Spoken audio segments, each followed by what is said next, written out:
आंबे मागायला लागलो पण मी आता तुम्हाला मी थांबा म्हटलं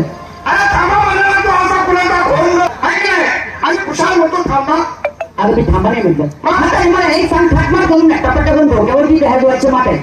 मग मला एक सांग तुम्ही आलात कुठून निघालात कुठून